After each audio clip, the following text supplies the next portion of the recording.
Caroline Wangwe Douglas serves as the executive director for the Birmingham Land Bank Authority. Prior to her executive position, she served as a senior attorney in the City of Birmingham's Office of the City Attorney, where she worked in the litigation and transaction divisions, primarily handling contracts, real estate transactions, and matters involving the Birmingham Land Bank Authority. Caroline assisted in the creation of the legal process utilized by land bank attorneys to quiet title to eligible tax delinquent properties throughout the city of Birmingham.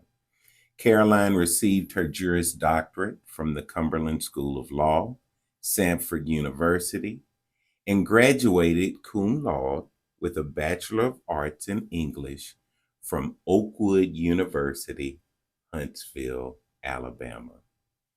Caroline, tell me a joke, and you better make me laugh. I can't promise this is going to make you laugh, but trust me, it means a lot to me. Yeah, you did say it means a lot to me. you. So, all right. Okay, Iva. Why did the chicken cross the road?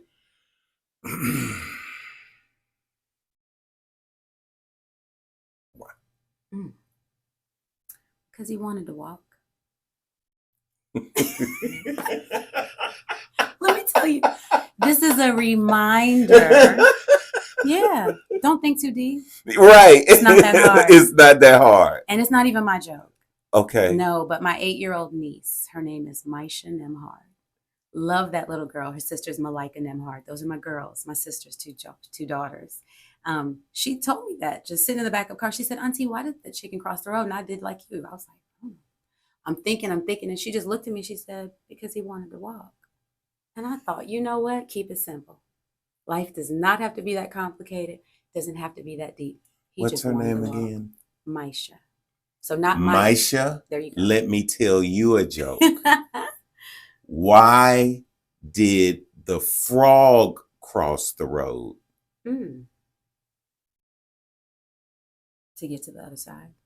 Because it wanted to hop. Oh. Make it simple. Make it simple. Just keep it simple, stupid. Love it. I love it. I love it. That joke meant a lot to me. Yeah. You know why? Why? Because I was talking to Maisha. And for no other reason. And she's lovely. She's lovely. The little girl is smart. I always tell my sister, I don't know who you brought into this world, but your 2 daughters are a force to reckon with. So let's start there. Mm-hmm. I want to know how many siblings you have. Mm-hmm. I want to know about mom and them. Oh, yeah. Okay. I want to know your pastor's name growing up. Oh, that's going to be good. Your best friend's name. Mm-hmm. What'd you do in elementary, middle? Were you in the band in high school? Oh, I did learn to play an instrument. Yes, I did. Okay, so let's go. Tell me all about Caroline. I'm the last born of 5 children. Okay. So 3 brothers, 2 sisters, but I'm one of the 2. Okay. My oldest brother passed away when he was young, but I always still say mom had 5 kids. Right. Yeah. So as the youngest in the family, I got on everybody's nerves. You? Me. I'm sweet. I'm sweet. sweet. I promise you I'm sweet. I think you are. I am. Yeah. But I got on everybody's nerves. However, my mom and dad loved each other. Oh. They never married. Really? Never married. This is like a story that I want to write one day. Sometimes it gets in the way. Yeah, it's a story. It's a story I want to write one day. It's a story I would love to make into a movie one day. So I am my mother's last born and my father's firstborn. So I'm a first last born. Yeah, yeah.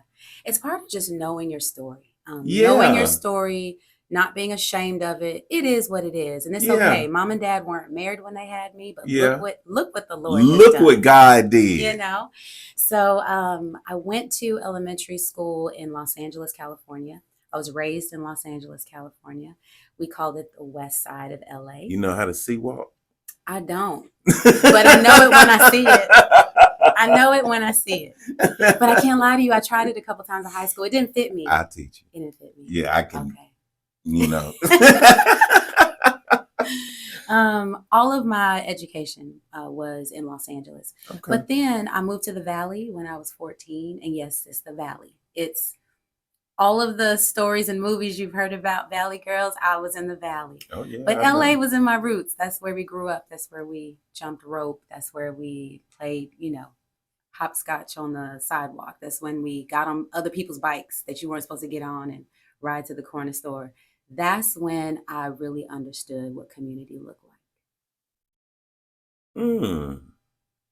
It's interesting. Yeah. You start there. Now, were you a band girl? Were you,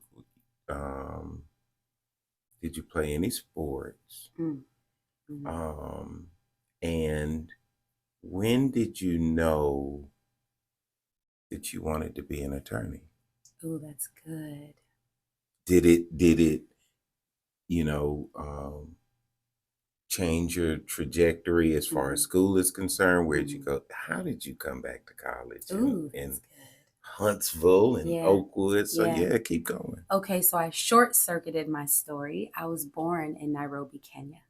So my middle name, Wangui, is Kikuyu. So that's the tribe that I was born into. No way. Yes, I am East African, Kenyan, mom and dad. I have no American blood in me. That is so cute. Yeah, so I'm really technically African American. Yeah. Yeah. Like for real. For real. So when I'm in Kenya, I'm not Kenyan enough because I talk like an American. I think like an American. A lot of it is just foreign to a lot of Kenyans. Then when I'm in America, if you're not really looking at me, I could tell you I was born at Martin Luther King Hospital in Los Angeles. You may not think. But for people who are cultured or they really look at me, they're like, where are you really from? Mm-hmm. And that's when I get into the story where I was born, but I was raised in Los Angeles. I loved to dance when I was a kid. Loved to dance. I was that girl roller skating in the garage with my cousins, listening to Cyndi Lauper or something like that. Or with my friends in... no, Cyndi Lauper. Oh yeah, Cyndi Lauper was dope. Come on now. No, the reason I'm... Oh, and by the way, Marie Sutton is here, y'all. Hey, yeah, I had to say something about you, man. See, I'm listening more than you think. Mm-hmm. And I'm investigating more than you think. Oh, I know. And you said Cyndi Lauper. I did. But you look like you should have been listening to Punky Brewster around that time or something. Yeah, and Salt and Pepper, and who else? I'm trying to think of who else I was listening to that I couldn't listen to. But, Mom had rules. Yeah, you were going to fly straight. Okay. But so that wasn't your music. That was your mom's music. Yeah, mom was like that classic rock. Sister loved Madonna and loved a little bit of, what's that band called? Guns N' Roses. She was a little bit of everything. My sister was very eclectic with her music. So growing up in LA, you get a little bit of everything. Hold on. How much older is your sister than you? 4 years. She's 4 years older than me. Okay. Keep going. So we, my friends and I, we would make up dance routines. We would sing to En Vogue. We were just excited, Yeah, we just swore up and down. It was good. Yeah. I don't know if it was good or not. So what I ended up doing in high school, I danced with, we called it drill team in the Valley. Yeah. Yeah. So that's big out there. Yeah. They don't do, I think the closest here that people are into it is Georgia. Mm-hmm. But we don't do that here in Alabama. Okay. But it's so cool. It is. Yeah. So I was part of the drill team and we danced with the band on the football field. Now I did learn to play the flute in middle school. Okay. And I did get an invitation to try out for the high school band. My mom wasn't convinced I could really play though. So she was like, hey, when you're done making all that noise, Can you go ahead and do your chores and stuff? And I'm like, I'm trying to practice and get good. Yeah. No, mom was like, no, that's noise you're making. It's noise. I need you to get back to your books. Right. Which leads me to, did I always know I was going to be an attorney? Right. Mom told me that's what I was going to be. Really? Mm-hmm. My cousin and I, my uncle's daughter, she was the youngest too, and I'm my mom's youngest. We would clash all the time. All the time. So we would argue all the time. And one day mom said, you know what? You just need to be an attorney. And I said, maybe I should. The funny thing and is, that put you on your path. put Just me that on simple. my path. But then in high school, I did take a little bit of an inventory, found out what I was good at, and really nothing seemed to fit. Mm-hmm. I always dropped on the analytical side, and it was always. You left one thing out. What's that?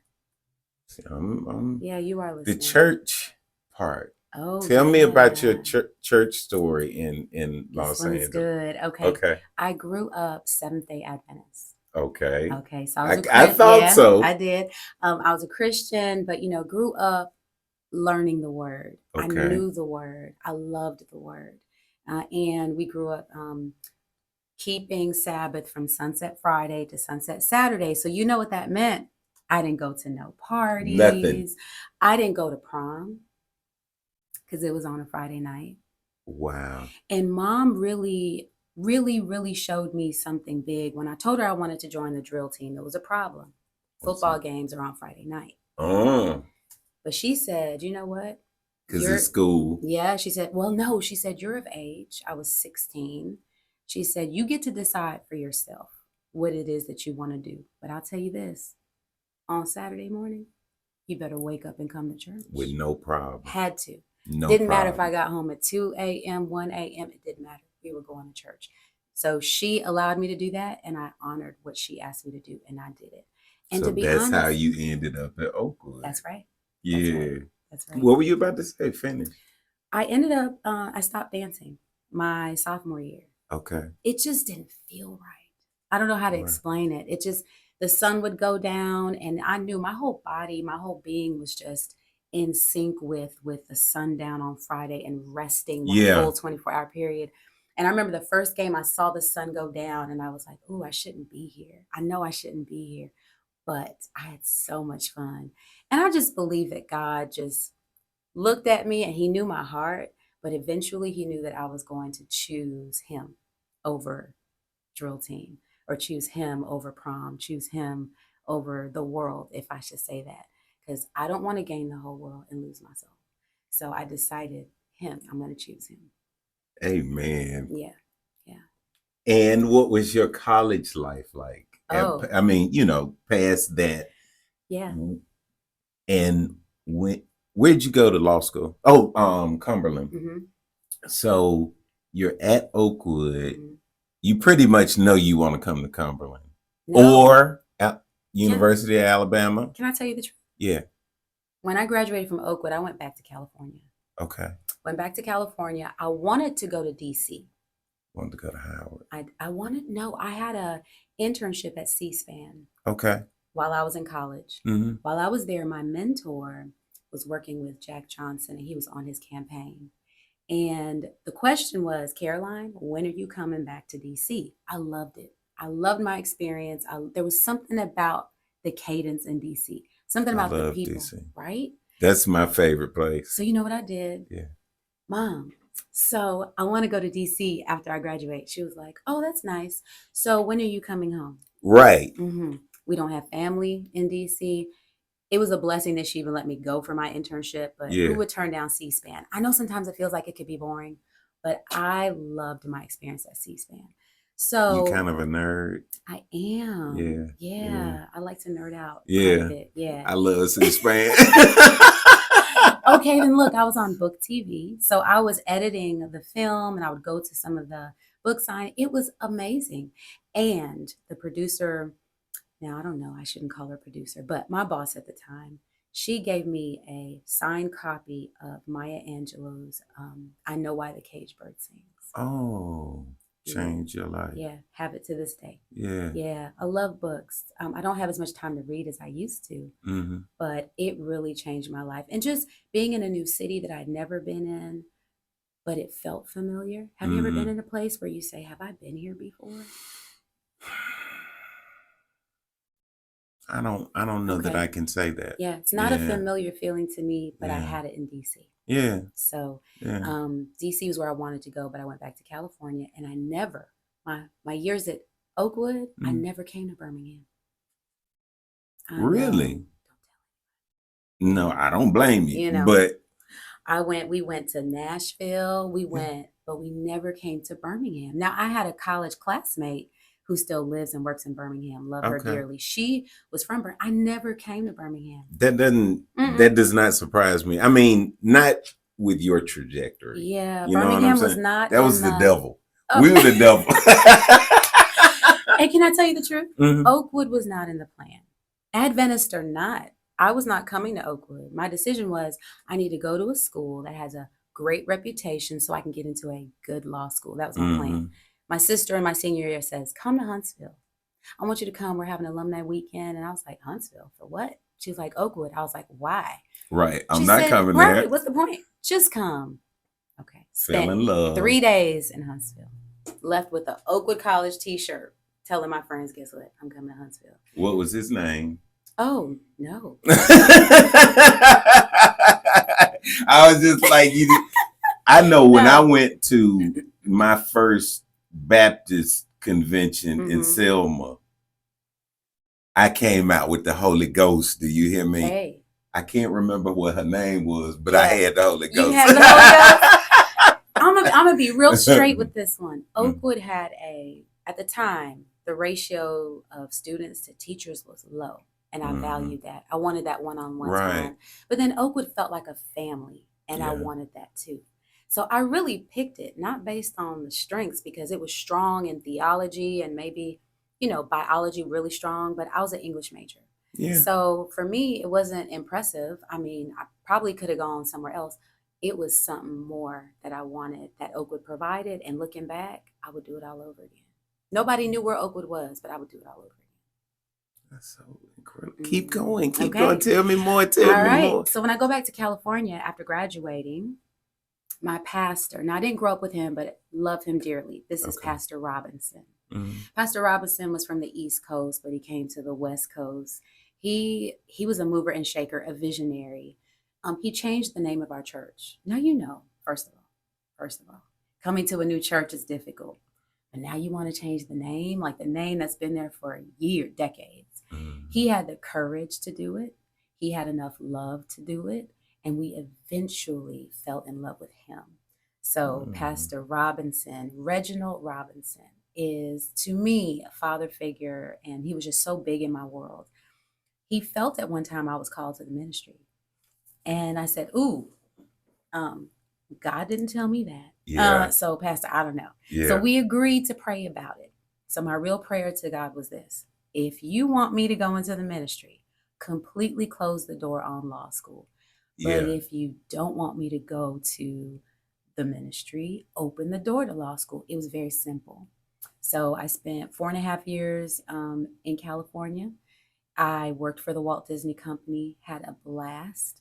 It is to this day, it is the most treasured experience I have, because they expected a lot, but they rewarded you abundantly. So you got what you put in, and it feels good to know that your service or your work is being valued. I personally felt that way.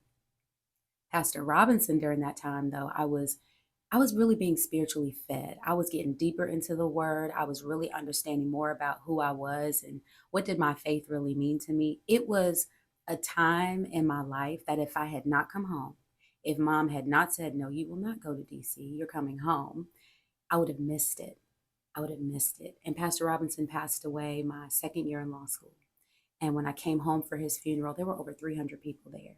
And I look back now fondly, and I understand that detours, or when life doesn't plan out the way you want it to, there's a reason for it. Amen. Just stay the path. Yeah. Keep going. I'm listening. Okay. Yeah. Stay on that path. So I watched The Great Debaters. Now, I won't tell you his name because we went to the movies to see The Great Debaters. And yeah, we won't talk about him. But the one thing he did do was take me to the movies, right? So we were sitting there watching The Great Debaters, and I'm watching Denzel Washington, and I'm watching the cast, and all of a sudden, the pixie dust that Walt Disney blew on me started falling off. And I said, wait, I still want to be a lawyer. I still want to pursue my mother's dream that later became something that I just pursued with everything in me. And that summer, I said, okay, I'm going to take the LSAT over. Because I took it once. I didn't feel like I scored high enough. But my sister, words of wisdom, she said, apply with the scores you have. So I did that. I asked the Lord the same prayer I just told you about. I said, just open one door, just one. So when doors started closing and I'm getting rejection letters, oh, my ego, it was hard. Right. I was like, what do you mean they're closed? No. So my mom says about the third or fourth rejection, then I get an acceptance letter. And she said, are you going to go? I said, I cannot believe I got rejected. And she said, she's the only person I told that prayer to. She said, are you going to be obedient? You're either going to be obedient or not. You asked him to open the door. Obedience is better than sacrifice. Can I be honest with you? Had I not said yes to the one unknown school at the time that said, come, I would not be in Birmingham. That yes led me to this yes. And there was no way I would have come here. Because Birmingham wasn't in my view. It wasn't something I was going to do. So I went to the Thomas Cooley School of Law in Grand Rapids, Michigan. Wow. You're talking about a California girl. Sunshine almost 360 days out of a year. Yeah. Never visited Michigan, never been there. But when you ask God to order your steps, when you tell him, give me your best plan for my life, and he says, okay, here it is. It's an adventure, to say the least. So I spent my first year of law school in Grand Rapids. I met some awesome people. It was a great time. And then I started feeling this uneasiness, like maybe I need to transfer. Students there were really smart. People didn't go to Thomas Cooley because there was nowhere else to go. I mean, these were really smart students transferring out to Duke or transferring out to other schools. And one of my classmates at Oakwood, shout out to Shauna Etanol. She has been a really close friend of mine. We were in school. She was a law student at Cumberland. She said, Caroline, why don't you come to Cumberland? And I thought, go back to Alabama. Why would I do that? I'm thinking I'm done. You know, Oakwood was great. I'm back in Cali. I'm moving on. She said, no, think about it. So I was in Alabama for a short time. I went to Atlanta for a wedding, and then I came to Alabama. So she left her car for me. She's like, just take a look at the school. Right. She was awesome. Loved it. But I called and Cumberland said, oh, I'm so sorry. The transfer deadline has passed. I said, all right, that's fine. But the woman on the phone said, tell me, what is your name? What is your GPA? Tell me what law school you're at right now. And why do you want to come to Cumberland? So I engaged her. Interviewed you on the spot. On the spot. And you know what she said? If you can get me your application, I think I can get the committee to review it. I got in. I wasn't supposed to, but again, I asked God for his plan for my life. And you just have to have the faith to not know your next step, but to know it. You know, like that intuition that you just know something, but you can't explain why you know it. I knew it was time to shift. I couldn't understand why. But then mom, here she comes back in the picture because me and mom are tight. I tell mom about transferring and she says, really? Why do you want to do that? But you're so settled in Michigan. You know, she loved my apartment and so did I. But, you know, it didn't matter. Mom was not sure. But that's when your faith really needs something to anchor itself on. I said, Mom, I just know it. God opened a door that wasn't supposed to be open. I'm going to go. She said, okay. So I get to Birmingham. And a week or two later, guess what? What? I'm regretting it. I'm like, this is such a great story. I'm just like, I'm like, why did I come here? I don't know if I like it here. Oh, I don't know. When I saw Cumberland, there were no students there. We get to Samford, love it. It's a Christian university. It's everything I wanted. But there were some things that bothered me about it. there were some things that just made me feel a little uneasy about it. And I thought, ooh, I made a mistake. So I'm sounding like children of Israel, right? We got free. We free. Right. Okay, we're in this wilderness. We free. But you know what? No, I want to go back to I Egypt. want to go Right? back to Pharaoh. Yeah, let's go back. I know we were slaves, but there's some things I enjoyed about that. So I start really regretting it. But that prayer life is tight. So I'm talking to God like I'm talking to you. And I'm telling him what I'm seeing and what I'm not sure about, what I don't know about. When I moved from Michigan, I moved with the understanding that I came out of my contract that I had just signed for my apartment. I just renewed my lease. They let me out, but I had to forfeit my deposit. My deposit was almost $1,000. So I'm driving across the country with no money. When I tell you no money, no money. And I said, I cannot believe this. So I'm talking to God like I'm talking to you. And I tell him, I think I made a mistake. I know I said I wanted to, if you open the door, I'll come, but I don't know if I really meant that. I get in the mail a check with my full deposit that I was supposed to forfeit. And I felt and heard just my inner ear say, God say, if there is any doubt that you are where you are supposed to be, let this settle the matter. I'm not in Birmingham because I wanted to be here. I'm here because I was purposed to be here. That's what grounds me. I know why I'm here. I know who brought me here. And until my work is done, guess where I'm going to be? In Birmingham.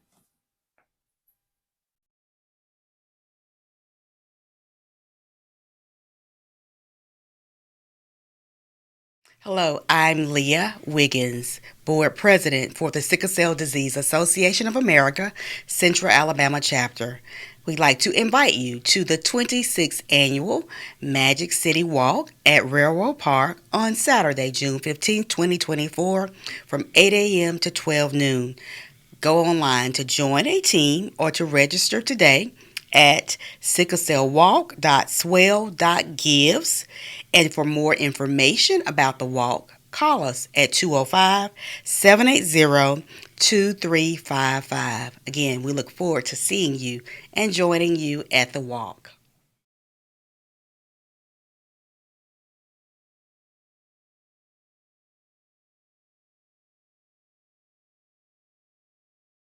Doing? Why weren't you pushing the button? Because she was chatting. So? Oh, I'm sorry. It's fine. Mhm. I wanted them to hear the chat. Mm-hmm. First of all, man, that was such a good story. Man, your real life story is the best story. It's the best. Yeah, don't make nothing up. Don't put nothing on it. Don't sugarcoat it. Just tell it. Authenticity means something. Now, tell me Mm-hmm. if you could go back in time, pick an age, Mm-hmm. and what advice would you give yourself? Ooh, this one's good. I would go back to my 17-year-old self. Okay. Mm-hmm. And what would you tell her? You're confident. You know that. You know who you come from. You know where you come from. You are intelligent and you know it. But there's one thing that you hide that nobody can see. And the unpredictability of life scares you. It scares you because decisions that were made when you were younger impacted you in ways that you couldn't control. So here you are, smart, intelligent, but you're afraid of change. And I want you to know change is good. And as long as you're alive, change is inevitable. But if you remain flexible and not fearful, if you maintain your faith and not give in to what you think will happen, God is going to do amazing things with your life. So don't be afraid. That's what I would say. Where'd y'all get her?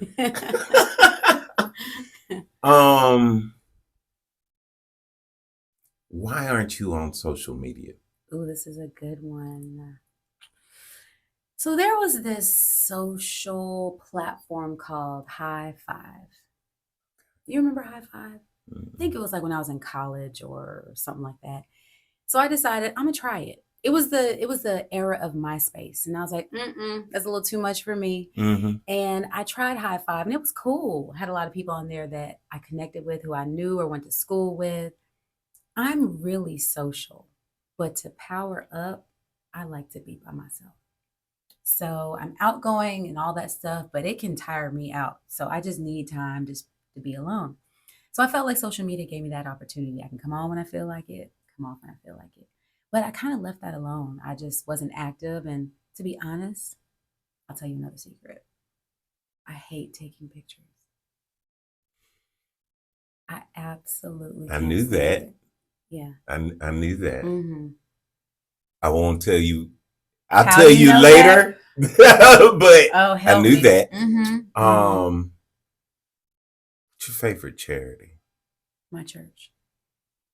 My church. I know it can sound cliche to some, yeah, It's mine too. but the good book says, lay up your treasures in heaven, right? Where moth and rust won't destroy it, where no one can come steal it. But the most important thing is what follows it, because where your treasure is, that's where your heart is. I am a tither through and through. I believe in it. I was raised to do it. I believe there's a blessing that comes with it. I give offerings as well. And then I just give those one-off just because, And I think that it shows the humanity in us. Not that we're doing it to receive a blessing, but we're doing it because we are a blessing. Amen to that. Yeah. Well, you gonna double up your offerings if you don't answer one of these questions. All right, come on. But they're easy. They're easy. All right, okay. Regent's Park or Rickwood Field? Rickwood Field. Botanical Gardens or Railroad Park? Railroad Park. Protective Stadium or Legacy Arena? Legion Field. Is that a non-answer? Is that a non-answer? Yeah. I made it a multiple choice. Okay, let's go back. Let me fall in line. Let me fall in line. Say that one more time. Protective Stadium or Legacy Arena? Protective. Crossplex or Legion Field? Legion Field. Now you got your Legion That's Field. That's right. I got there. to get it in there. Birmingham Zoo or McWane Science Center? Oh, you know what? I've never been to McWane, but I've been to the zoo. So I'm going to say Birmingham Zoo. We got to get her to the McWane Science Center. Birmingham Barons or Birmingham Squadron? The Barons. Birmingham Legion or Birmingham Stallions? Can I pass on this? Sure, you can pass that plate right on. Oh, let me pass it. Put your donation in this Sunday. Double donation. I'm gonna do that. All right. Alabama or Auburn? Oh, you know what? I got a story about this one. Can I tell it? Sure. So when I was in law school at Cumberland, I was working at Banana Republic at the Summit. And I was in there just folding some sweaters. And this really just stately, gorgeous, just, like that woman that, she must have been a congresswoman's wife. Mm-hmm. She walked in and we started a conversation and she asked me exactly what you did. So I took the easy way out. I said, oh, I'm from California. And she said, you still got to decide. We're going to make you choose. That's right. And I said, and she said it so nicely, but she was so honest. She was so serious. So I'm wondering, do I answer this question based on the people I've met? Because I said I didn't want to talk about it, but there was this guy. Ooh, I don't want to do that because if I open the door, then you might ask me another question. I won't. You won't? I won't. Auburn.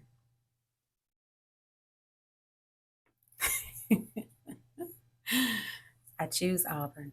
Not Alabama State or Alabama A&M? Oakwood University. What you mean? You just want to make a donation. Oakwood University. I'm gonna ask you one last time. Alabama State or Okay. Alabama A&M? Is this gonna make me friends or enemies? Like I like to stay neutral. I see. That's why, Oh, okay. I'm gonna pick one. A&M.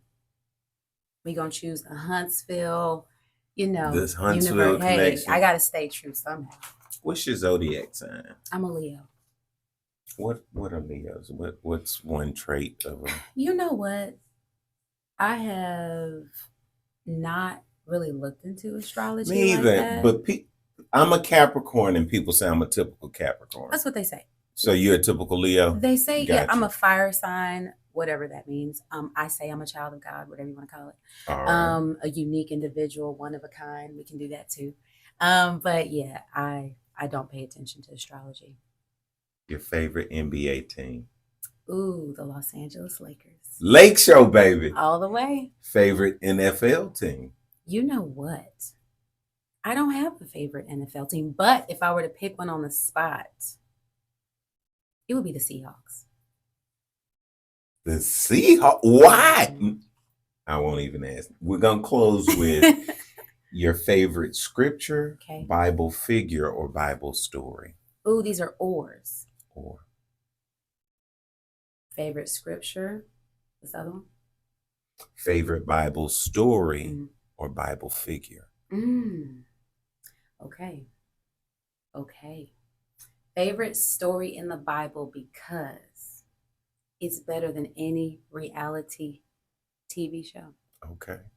Better than any Real Housewives of whatever state you want to pick. Okay. It's David and Bathsheba. Let me tell you. Wow. Never expected that, right? No. David and Bathsheba. Let me tell you why. This is for my Bible students out there. Okay. David is a man after God's own heart. Mm-hmm. David is chosen to be king as a child. Mm-hmm. David finds himself on the battleground when he just came to deliver some food to his brothers. But something happens to David when he hears this giant, this Philistine, this thing talking about the armies of the living God, which is what he said. And something stirs up within him, and he tells the king, who doubts that he has the ability or the strength to fight this giant, that I have fought a lion before. I have fought a bear before when they tried to take one of my sheep, and this giant, this thing right here is going to be just like one of them. He has so much confidence, so much faith, not necessarily in his own strength, but in God's ability to do what he did before right now, because he understood that giant wasn't speaking against him or against them as people. This was against Israel, who was God's chosen. David knew how to put threats into perspective, right? We move on. We know what happens to this giant, slays this giant. We know later that the sitting king is irate, angry, and maybe a little narcissistic. But he sees that he's getting praised less than David. So David has killed his tens of thousands, whereas the sitting king has only killed his thousands. But David is described in the Bible as a man who knew how to go out and knew how to come in. That tells me he understood time and place. But where did David ever grow up in a palace? David didn't grow up in a palace. He was the last born of his father's house. He was keeping the sheep, not one of the chosen at the table, but he's the one who's anointed. So we follow David from the beginning, and you see this young man grow. He runs from Saul, but he finds his way. Saul never catches him, but he honors him. David understands honor. So how does a man like that fall? I say fell because he not only slept with Bathsheba, but he killed her husband after trying to make him drunk enough to go sleep with his wife so everybody would think that the child that she was carrying was her husband's and not his. It's my favorite story because God deals with David, never takes David off that throne, but David has to endure the consequences of his actions. And as a man, you know what he does? He deals with it. He immediately admits that he did it. Yeah, Lord, I did it. I did it. That's me. But it takes you through the stages of a person. No one is perfect, but what is perfectly suitable is to take accountability for who you are and what you do. But it doesn't stop David from pursuing God. So I think through David's story, you see that no matter where in life you are, mistakes and all, you may have walked away from God. You may have found yourself in a situation that you thought you would never be in. Trust me, been there, been there. But David's story demonstrates that the grace of God is exactly that. It's grace. The mercy of God is real. His forgiveness is real. You're going to feel it. David felt it. That's why we love the Psalms. It comes out of his suffering, his running, or his joy. But he shows the full gamut of emotions. But he's still a man that God can say was after his own heart. If you haven't read the story of David and Bathsheba, read it. Ladies and gentlemen, that's the executive director of the Land Bank for you. Now that I trust in, and I never doubt my little brother and his decisions. Well, I won't say that. We tussle. But I swear Randall is, there are few people that are younger than me that are just by far my leaders. And he is one. And you're a piece of work. You're an amazing woman. Thank you. So with that being said, and now we know you a little bit. Yeah. Tell us what you're charged with. Okay. And when we started chatting up front, it was like, you were willing to start, hey, a lot of people don't even know what the land bank is. So I'm just, again, going to put it in your lap and let you take it from there. Okay. So I'm an attorney now, right? I decide I want to do a work that touches people. In law school, you have opportunities to do some real things that'll make you some good money, whatever good money means these days. But I knew that I was going to have to take a pay cut somewhere because I wanted to work for people. Now that's hard work, and you know that. Public service is not easy. Because if you're a person who cares and intimately cares about the welfare of others, but you know that there's a work that has to be done in order to impact them positively, it could feel like a catch-22. You're between a rock and a hard place. So when I interned at the city, I was an intern and I was a clerk for the city attorney at the time. I met some great attorneys, and that is when I first met Randall, our current mayor.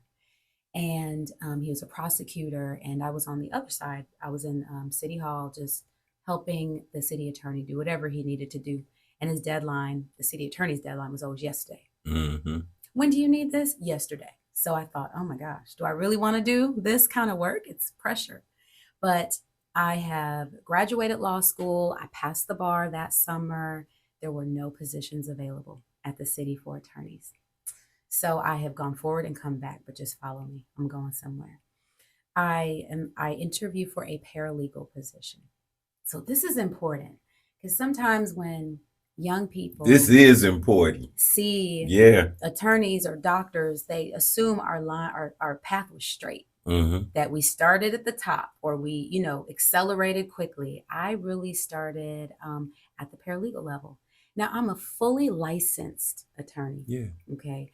But I took the position, and I remember speaking to one of the ladies in the career office at Cumberland, and I said, hey, I want to work at the city, but they don't have an attorney position available. They do have a paralegal position. The caution she gave me was, okay, learn what you can, but don't stay there too long. And I understood it. She was like, because you're going to get boxed in and you will cut off your opportunities. So I took it. Best decision ever. I literally took off my attorney hat, put on my paralegal hat, and I had to humble myself. Can I be honest? My first paycheck, I said I made more money without a law degree Right. than I'm making now with Right. a law degree and student loan debt. Let's talk about that. Right. Okay, I'm talking about in the six figures. I Yeah. had student loan debt. Yeah. It was worth it, and I love that we can have a system that you can borrow. Don't always agree about that interest rate, but we'll talk about that later. So I'm a paralegal now at the city. My first year, I interviewed for a position that came available the next year. I got it. The attorney who was over me said, Caroline, I want you to read up on this thing that we're starting. It's called a land bank. I said, oh, a land bank? He says, yeah, just read up on it. I think that this will be good for you to learn because we really need to get this started. I said, great. That started my introduction to the land bank. I'm sitting here full circle.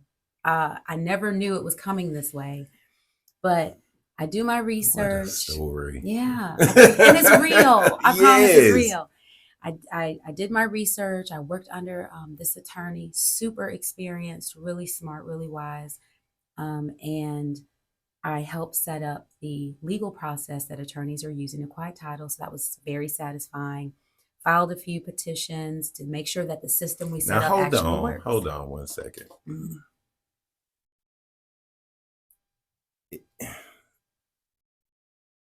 That was such a big deal. Mhm. And you just glazed right over it, which shows me your humility. Mm. And I've seen it along the way, but I just can't take it any longer Mhm. because I was a part of that. I knew that was going on. I Okay. knew that was an issue. That was Mhm. a huge hurdle to be overcome. Mhm. Mhm. And it was the bane of my existence. I've told you, I've been frustrated with me some Yes. land bank Yes, for a yes. long time. Mhm. And that was you. That was me. Keep going. Keep going. So, Best story ever. Listen, and it was exciting because Yeah. at the time, Birmingham had over 14,000 properties that were vacant, abandoned, and tax delinquent. But because we protect property rights, and we should be, those rights should be protected. How do you get control of this property that's in private hands, but the owner is absent, not maintaining the property, not taking care of it, or at the least showing up? No one knows who the person is. But What it's do you do? still private property. It's private. Yeah, it was such a conundrum. Yeah. What do you Yeah. do? Do you sit there as a city and just let your residents just, Suffer. correct? But Birmingham did something. They did something that now over 300, there are now over 300 land banks in the nation. Mhm. So we're talking about states like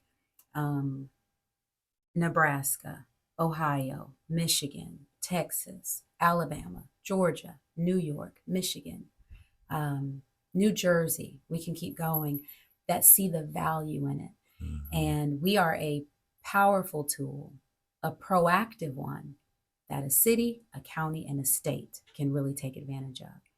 So after testing that process to make sure we could quiet titles, I jumped to the other side of the table to now respond to those petitions that were filed on behalf of the city.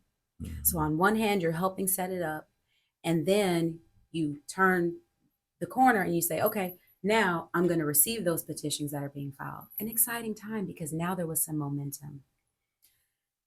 Now at this point, the land bank is active. They're getting requests for properties. They're establishing a board. They are having board meeting. It's amazing. I come out of the inner workings of the land bank because now I have to take my position as the assistant city attorney. And now I'm only concerned with the city's side, which is, did the city have a lien on that property? Because if it does, the city has agreed to step back from that lien for the benefit, the bigger benefit of returning that property to the tax roll, which will be good overall, and then the neighborhood gets a benefit. Well, it is during this time where I am not as connected to the land bank.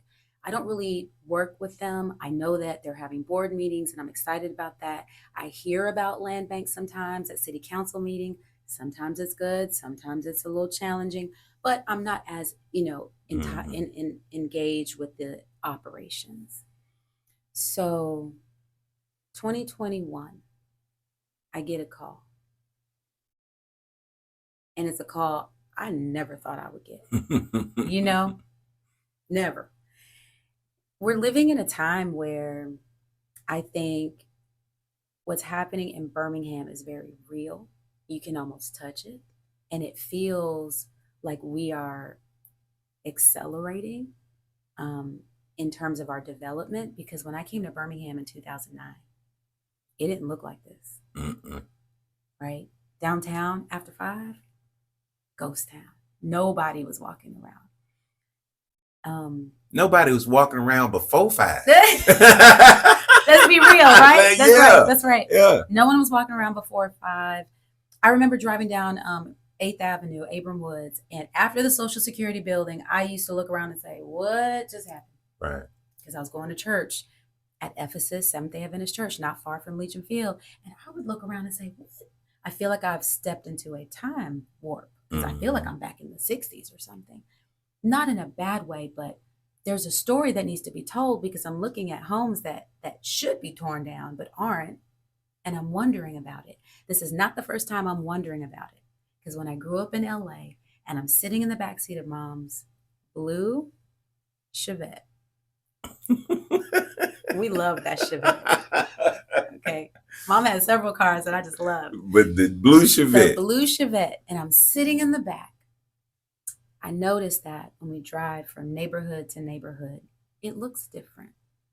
And as a kid, I said, how come our neighborhood has neon signs and a liquor store? We used to call them liquor stores or corner stores or whatever. But then when we drive a little further, the streets are wider.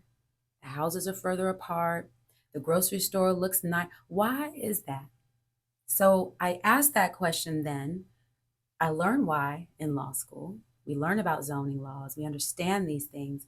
And then now I'm working for the city and I'm looking around saying, but still, why?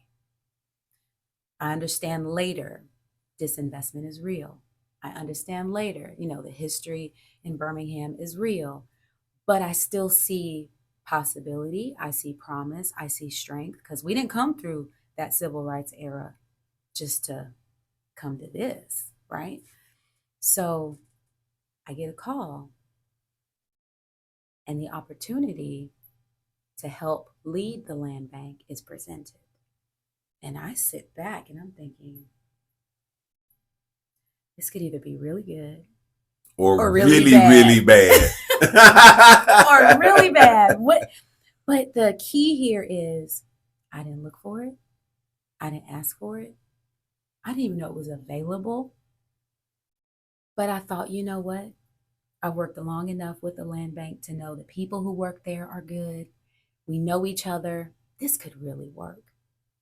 Because I understood it was on an interim, temporary basis. Great. Let's do it. My first board meeting, let me say this, the board I have now, excellent. Love my board. They don't always agree, and they shouldn't. I think I heard Bishop Jake say, if you have a board and everybody agrees with you on that board, you have the weakest board ever.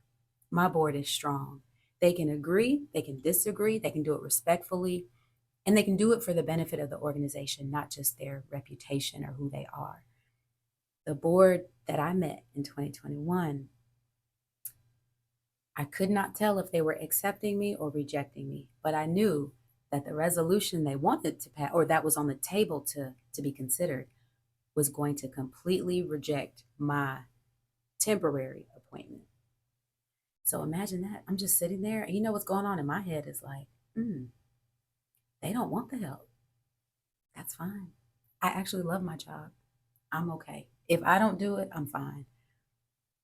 But have you ever tried or been presented with something that won't let you go? Like you want to just let it go, but it won't let you go. Birmingham in general, Lord Jesus. It would not let me go. And I turned it around in my head like, I'm fine, Lord. I'm in Birmingham. Remember, you led me here. I understand why I'm here. And I graduated law school. I couldn't want anything more. I'm great. But the opportunity just kept, it's like it just kept tapping, tapping. I credit our mayor and his executive team for just walking me through that time. It was a time I literally could have changed my mind. And honestly, we have a mayor who would have respected that and would have said, I understand. But the possibility of what we could do in Birmingham with this land bank would not let me go. So I stayed the course. And it was difficult. I think I met challenges that I did not anticipate, but they made me stronger. It made me appreciate tension. A former city attorney for Birmingham, oh goodness, his name is escaping me, but he said to me, tension is good. Don't be afraid of tension, because it's in the tension you're going to find exactly where you're supposed to be. I went to Pure Barre, totally off the subject, for a workout, like ballet-based workout. Same message. We're working with our own body weight, but there are certain positions you get in where your muscles tremble. I'm talking about tremble. The human, response is, let me release so I can get rid of the tremble. But your instructor will tell you, stay in the tension, because that's where change happens. So I said, do I need to find a life lesson in everything? But yes. Yeah, that's where change happens. Yeah. And I thank God that I didn't give in, because I'm a person that, believe it or not, I want to be liked too. I want to be liked. I want to be accepted. I want to be, celebrated, not for things I don't do, but just for who I am. Mm-hmm. So how do you take that kind of a personality into a position like this, which I didn't know at the time was tense? So I had to put my attorney hat on that says, I'm taking my heart out of it. We're going to do this job. We're going to do this job. We're going to do right by these employees. We're going to figure out why this experience with the land bank hasn't been completely positive. I want to find out what's going on with our properties. And how many properties do we own anyway? Like, there were some real investigative questions I had to ask. But Caroline Wangui Douglas, had to take off and remove herself from the feeling of wanting to be accepted to the duty of doing a job and doing it well. That's what I take pride in. I don't do it perfectly, but I do want to do it well. And so since then, I learned that our community has different ideas of what the land bank is and what it isn't. Different leaders have different interpretations of how we should function. Our board, in its support and its governance, at times we walk together, but there could be different understandings about what our priorities should be. Today, I take that responsibility on. If I don't give it a shape, if I don't define it, if the land bank continues on and is not, you can't explain what it is in a sentence or two, that's no one's fault but mine. So put it in a sentence or two. Okay. The Birmingham Land Bank is a public entity created by state law to take properties that are vacant, abandoned, and tax delinquent and return them back into society to be an asset. So I'm going to break that down too. So that vacant home is now an occupied home. It's a value again. It's not an eyesore. That vacant lot that's overgrown now has an owner to maintain and care for it. And that commercial building that's long been empty, well, there's a business that can use it as a warehouse or use it as a storefront. It's about taking what has been abandoned, cleaning it off, and then presenting it back to the neighborhood as a home, as a business, or as green space. Basically, that's what it is. Where are you in your ability to do that right now? Yeah. We are a small team. So, me included, I've got a team of 7. And in the last 3 years, I've hired 3 additional team members. So, just think about that. Land Bank for a while had maybe less than 4 employees. But don't let it surprise you because about 50% of land banks across the country have less than 5 or 4 employees. But the magnitude of the work we need to do in Birmingham really does require a larger staff and a bigger team. But the work we're able to do now is really mind blowing when you think about it. I have one team member charged with compliance. That's an effort we started in about, I want to say it was 2022, where I was not seeing enough completions, meaning when we sell a property, we expect a few things. If you say you're going to build it. If you say you're going to renovate, do that. If you say you're going to maintain a lot, do that. And just finish what you start. That's the hardest part. That's what my housing rehab specialist will say. Mr. Richardson will say, it's easy to get started. It's hard to finish. So we did a complete overhaul that summer. Give me I want to know what happened to each and every property that we came into. Tell me what happened. The story there was 50% were not complete. So we have the ability to do what we're doing better because we haven't always been a great steward of the properties we hold either. But let me tell you why. And that's the truth. No, I know it's the truth. That's the truth. Here's why. When the land bank was established, there was a partnership between the city and the land bank where service-wise, if we needed grass cut or board ups, the city would help us do that. Over time, with more private property owners neglecting their properties, the city is using a lot of their resources cutting private property. Now add properties that the land bank has acquired into that. It is an enormous number. So Public Works does what they can to help us, but we're at a place now where we have to do it for ourselves. So I've prepared a bid to go out this year so that we can care and hire contractors to cut our own grass. It is, I know Mayor Woodfin has said it and it's true. If all we want to do is cut grass all day, there's enough grass to cut all day. But until these private property owners can really take the responsibility for their own properties, the city does not have the capacity to really help land bank the way we need it. Because when a resident calls me and says, Ms. Douglas, the house next to me, overgrown, rodents, I need help. What my response is always to do is, okay, let me get you some help. And I'm calling 311 or I'm calling Public Works. So it's time for us to take that responsibility on and not only maintain the grass, but also board up our vacant properties. So we've hired a contractor this year who is going out and taking a look at our properties, boarding up any of them that have broken windows or wide open doors. And if the structure is not even strong enough to stand, then we definitely need to take it down and demolish it. My hope is to keep as many as we can. Our housing stock is important. If it can be renovated, let's do that.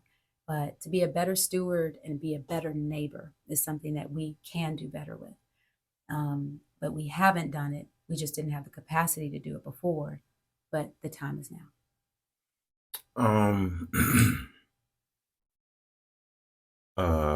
Citizen comes in, well, let's just say 10 citizens come in. Oh, yeah. What is the percentage, or 100 citizens come in? What's the percentage of people walking away happy now? I want to nail down a number, but I can't. But I'll tell you this. We send out surveys after orientation. We just had an orientation session about 2 months ago because there was a gap between what the citizen believed they were getting into and then what the program required them to do. So there was this gap of, well, I thought that I was going to buy this property and then fix it up at a rate that I'm comfortable with, or fix it up as I go, as long as it's done right, because that's what you want. So many times I noticed that there was an information gap. I fully believe that the land bank team was, I know. Them folk was lying. They knew they didn't have the money to I get can't the say lot that. in the first place. But I can say it. You can say it. And well, I'll tell you this. Many times they'll have enough money to get the lot, but not not to money, finish. Not to finish. And now we're very tight on that. And sometimes it can be frustrating, but we're like, listen, you need the money for the lot and your renovation. We've gone a step further. Tell me who your contractor is. We want to make sure you don't get caught up with a contractor that's not licensed and can't help you in the event that they don't do what you thought they were going to do. So we've got about 700 or so properties in our compliance wheel, which means we're watching the development or they were supposed to be done. Now, why haven't we heard from them? So I've got one team member on that, and she is excellent at what she does. But it's a big task because some property owners don't want to answer to the land bank. Some property owners feel, well, I bought the property. Why are you calling me? It's better than it looked like before. That's not what you agreed to. That's not what we approved you for. So what we So want, you're still educating people. oh yeah, big time. Big time. We're still educating people, and we're going to do a series. So That's what I was just about. Wait. No. What were you Okay. about to say? All right. You're about to do a series. Yeah. Code enforcement did an excellent series in partnership with community resource services called Coffee with Code Enforcement.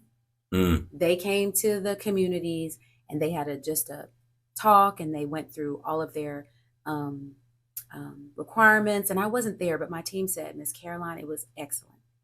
So our PR coordinator said, Caroline, we need to do one because we need to demystify what land bank is. We want to correct some of the things that have been floating out there. You know what I mean? My opinion. Yeah. There's no demystification needed. The land bank needed laws and ordinances to get done what it needed to get done. But the citizens in so many aspects have got to do their part. So, that is what it is. But Ivor, let me answer what you're going to answer. Okay. But also close on, how are you going to present all of this podcast in a podcast? This is exciting. You know what I mean? Like, how are you going to use that? Yeah. This platform to help? Here's what I've learned being in Birmingham. People appreciate what we're doing. The in-person conversation, not just the pamphlet, not just the website, because most times we'll say, go to the website. And I want to meet people where they are. So the podcast is a part of our education series, but it's not solely the education tool. So we want to use the podcast to introduce Birmingham to different people who have had a part to play with the land bank. We want to introduce them to, how does this work? Maybe we'll talk to, because we haven't started yet. We haven't even started recording, but I'm working on planning that season because I want the person who thinks they can do it, who's been watching HGTV and got excited, because I know I get excited when I watch HGTV. I want you to hear from one of our first time renovators to say, hey, I thought I could do it too, but let me tell you the roadblocks I met, or let me tell you where land bank really helped.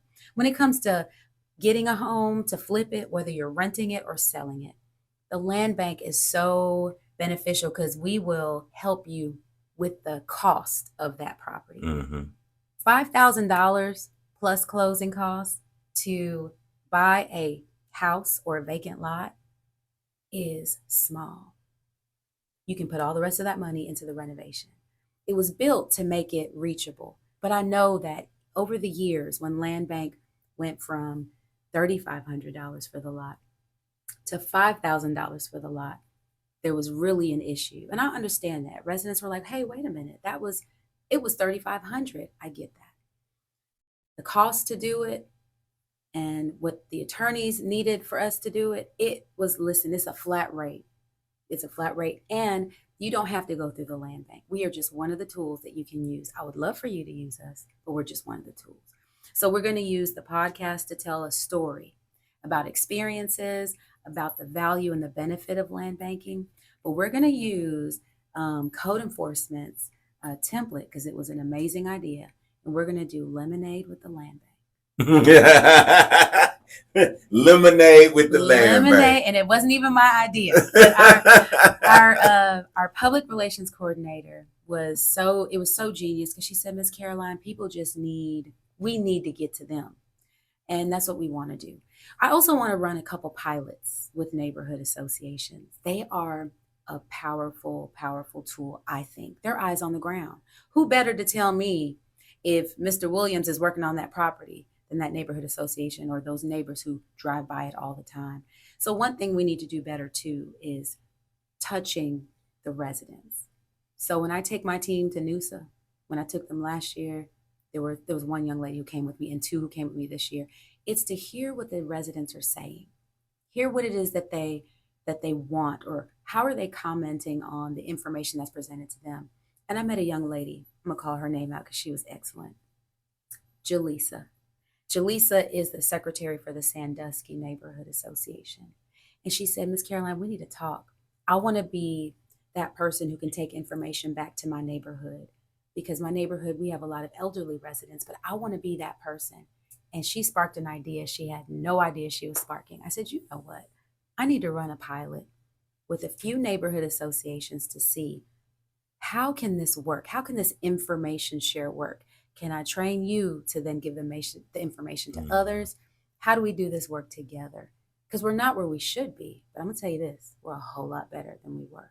So you asked me earlier, what percentage of people out of 10 or 100 leave happy or satisfied? Out of 10, I would say I would give myself a 60% rating, because 40% are going to want what they want. And I don't promise to give you what you want.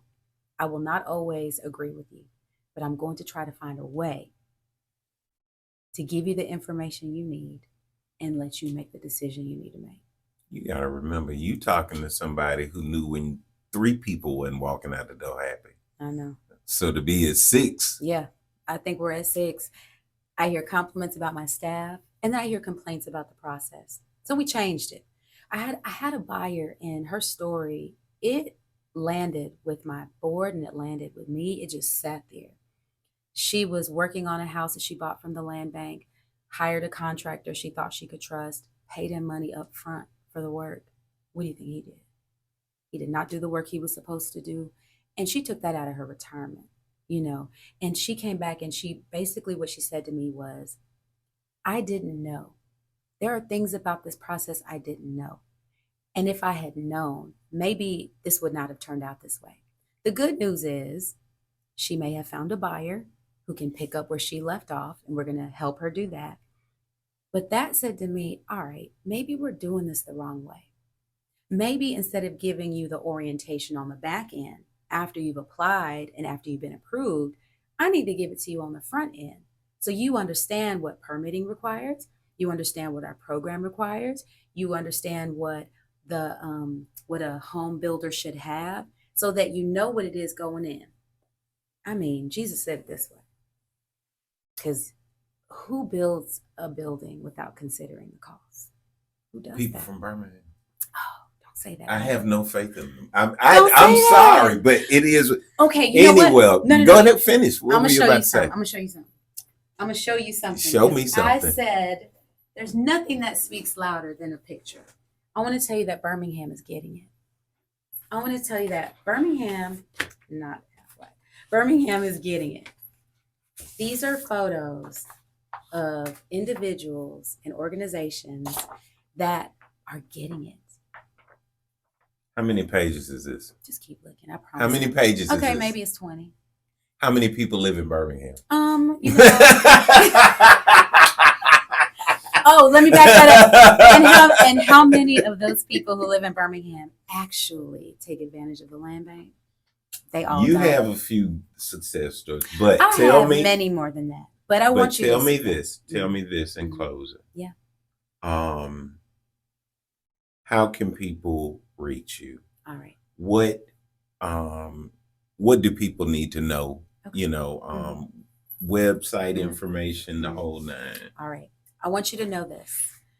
The Birmingham Land Bank is a tool that you can use to revitalize your community, your street, your neighborhood.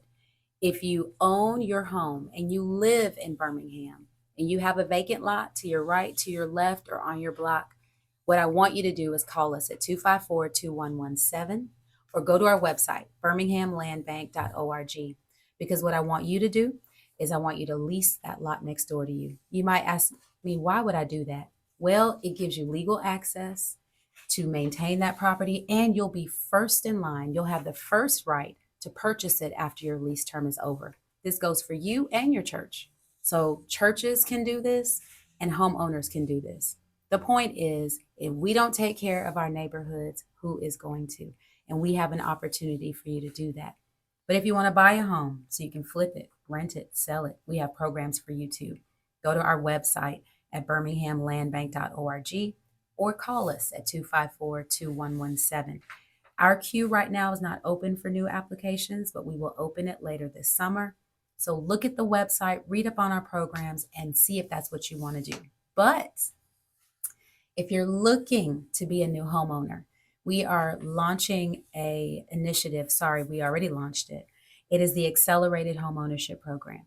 We have lots in Fountain Heights, a neighborhood that's in walking distance of the BJCC, walking distance of downtown, very close. But more important than that, this is a neighborhood that is ready for development. So we are building homes in Fountain Heights. If you're interested in what that looks like, go to our website and look up the Accelerated Home Ownership Program, or it is AHOP, AHOP. We are doing a groundbreaking next week, Ivan.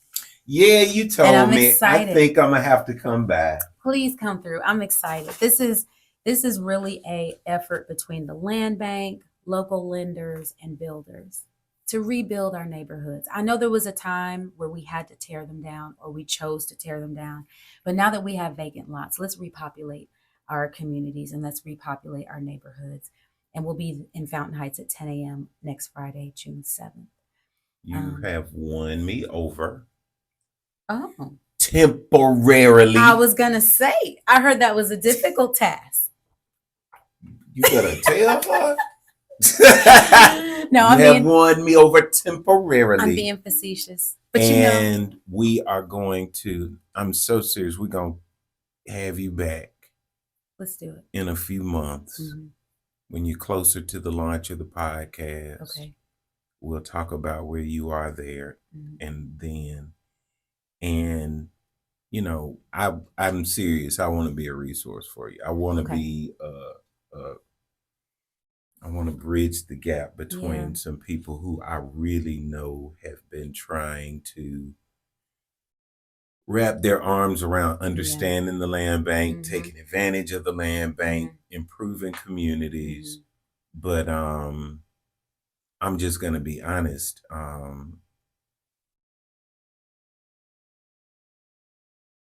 It wasn't until recently that all of the, you know, the ink was in the right place. And you know, I've been checking on y'all. Okay. I'm pleased. I'm pleased with how things are going. Okay. But I definitely love the leadership. Thank you. Definitely love the leadership. Love you. your story. Yeah. Thank you so much for coming. Thank you for the invitation. There's nothing like sitting at a table and getting to know one another, but also tackling some very difficult issues, some very real situations that our residents are going through, whether they're living next door to an abandoned or vacant lot. I'll be the first one to tell you that my team is amazing. They're great, every last one of them. And I'm happy that I've got a team of people who really love people. I know that there are areas we need to improve in and do better. And I'm in this work. I want to say till we finish this work, but I don't think this work will ever be finished because I think we're going to evolve and then we're going to transform and then we're going to change. I want to move from being transactional and being transformational. I really want the impact to be seen rather than me telling you what it is that we do. I want the land bank to be part of a conversation and not part of the problem. But it's one day at a time, and I'm okay with that. I have this momentum that says I want things to change right now, right now. But I understand change takes time. But when it happens, you'll see it. Change really takes time. Yeah. I want to thank you all for watching and listening. And as always, a huge shout out to Creed 63 and urbanham.com. I have an inkling that somebody special might watch this. Okay. So happy birthday, Mayor. God bless.